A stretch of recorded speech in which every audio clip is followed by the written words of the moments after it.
The Taoiseach, Dick Spring, has said he believes that constitutional change will be necessary if there's to be a solution in Northern Ireland. Speaking after today's Anglo-Irish conference meeting in London, Mr Spring said he intended to invite all the North's parties to meet him face-to-face in an attempt to get talks restarted. Today was the first opportunity for the new coalition to chair an Anglo-Irish conference, and Mr Spring and Justice Minister Moira Geoghegan-Quinn were anxious to put their own stamp on proceedings.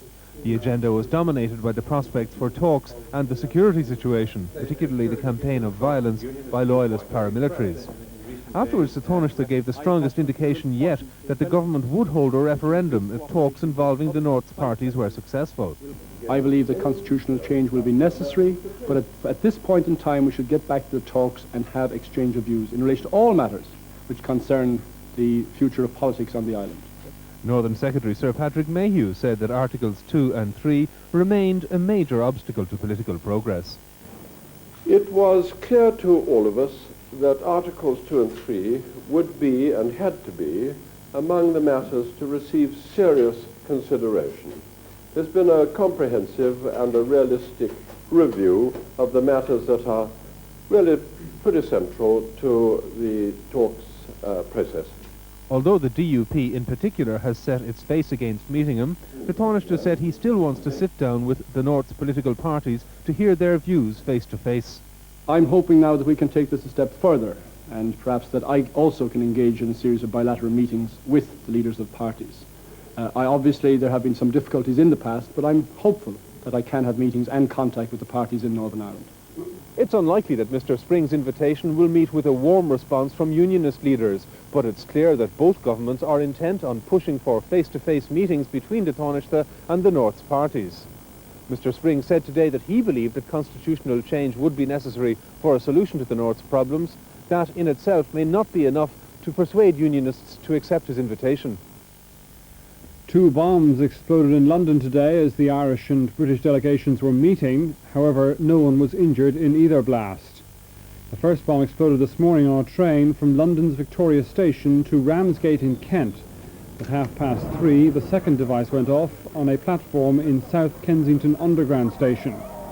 In each case, a coded warning was given. Both were small devices which caused minor damage. RTE News has learned that the former Bishop of Galway, Dr Eamon Casey, returned to Ireland for a short visit last month. Dr Casey resigned as Bishop of Galway last May after he acknowledged he was the father of 17-year-old Peter Murphy.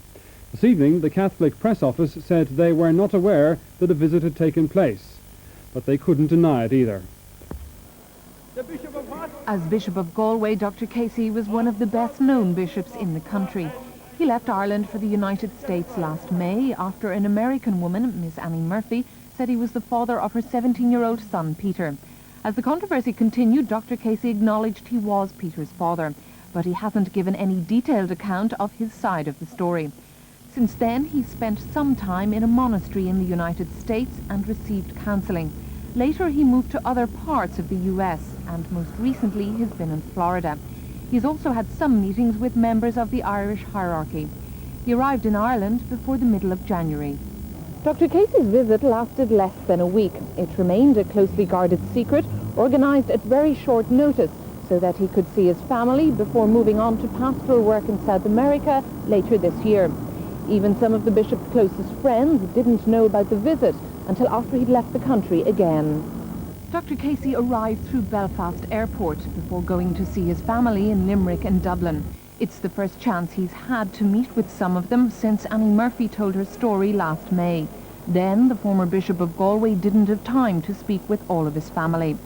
Within the next few months, he will begin pastoral work in South America. Peru, Ecuador or Brazil are the countries that have been mentioned. Now aged 65, Dr Casey is currently in Central America, improving his Spanish, which he's been learning for the last few years.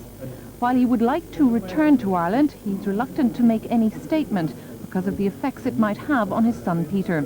Next April, Miss Annie Murphy will publish her account of her relationship with Dr Casey. The Catholic Press Office couldn't confirm or deny that Dr Casey had been in Ireland, but they stressed that as a retired bishop, he didn't have to have contact with the hierarchy on such matters. The spokesman added Dr. Casey had had no official contact with the Irish bishops and they've had no involvement with his movements since last May. The office was unable to give any further details about Dr. Casey. Lorna Donlan reporting. After the break, a special report on fears of a second wave of ethnic cleansing in the former Yugoslavia. And the Smithwicks Hotpress Awards, plaudits for the best and brightest in Irish music.